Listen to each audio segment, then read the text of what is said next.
Before becoming a novelist, Marie Benedict was a successful attorney. How does someone walk away from that to write full-time? Marie shares that story and more in the next part of our interview. Hi, it's Kathy with HEC Books. Thanks for watching, and if you haven't already, please click the subscribe button to find out about the latest videos before anyone else. Now let's hear from Marie Benedict about how she became a writer focusing on women in historical fiction. You write about fascinating historical women. Yeah. Why did you decide to make that a path? Oh, geez. I guess it's not one that I was on professionally. When I started writing, I was a commercial litigator in New York City, and I had been for a while. I actually did that for over 10 years. But, when I knew it was not what I was meant to be doing, starting in middle school, I really fell in love with this idea that there are parts of history that we don't know and voices that are not shared.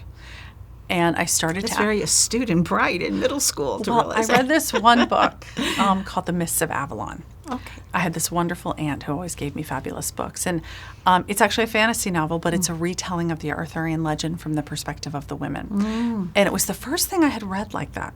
I'd never seen that. And it really just opened my eyes to the fact that there were women's stories and perspectives in legend and lore and history.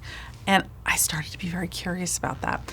And when I went off to college, I became a history major. And I thought misguidedly that there might be some kind of job where I could find these women. Of course, there's not. Well, there is. You have it now. Well, yeah, I had to create that job.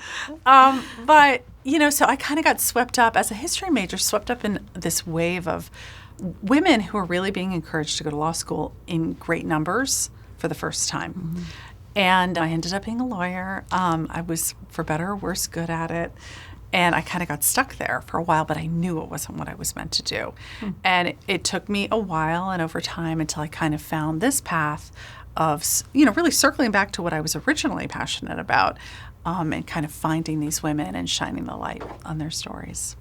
Well, a woman that you actually did write a book about is Churchill's wife, Clementine. Clemmy. Yes, Clemmy. Yeah, she's fabulous. I mean, she was, not the woman behind the man. She was the woman to his side, in front of him, taking him by the hand and leading him to good decisions. She was really his political partner in many ways. Who's next in your writing? Oh, geez, I have so many women coming up in the years, but I do have another book coming out on June 27th, and that's my second co-written novel.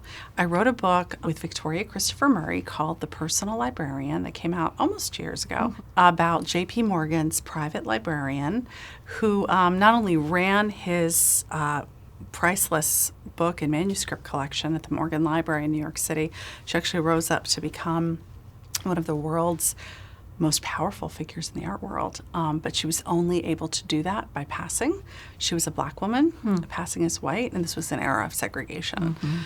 So Victoria and I have another book coming out together in June. It's called The First Ladies, and it's the story of the friendship between Eleanor Roosevelt, who we all know, and a woman that not as many people know, but I hope learn about. Her name was Mary McLeod Bethune. She was the 15th born in a family, and she was the first born free.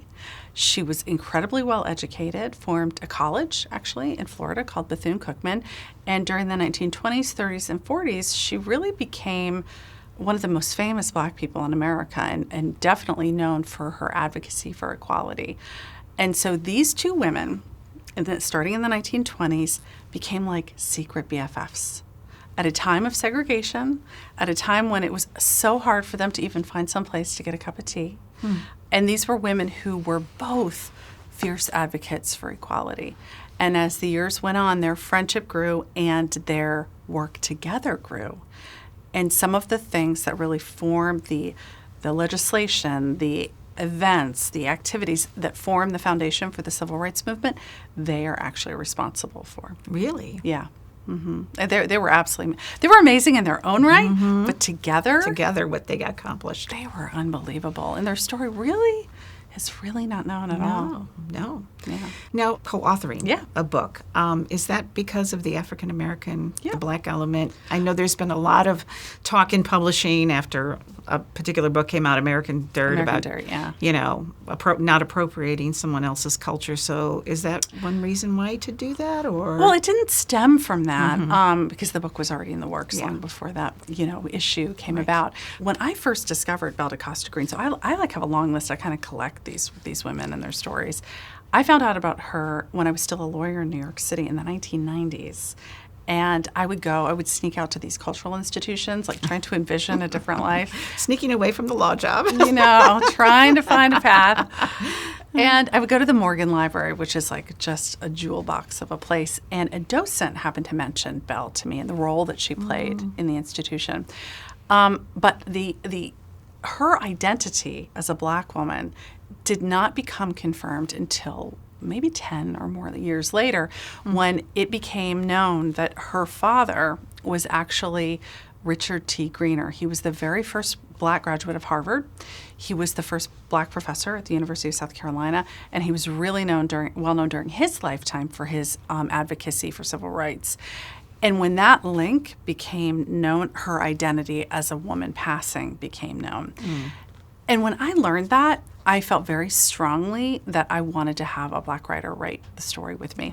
I can envision a lot of things as a writer of fiction, and I do, but I cannot imagine what it would be like to be a Black woman in our country. And I feel like Belle DeCosta Green hid her real self in the shadows for so long. Like, she deserved to have a Black woman tell her story too.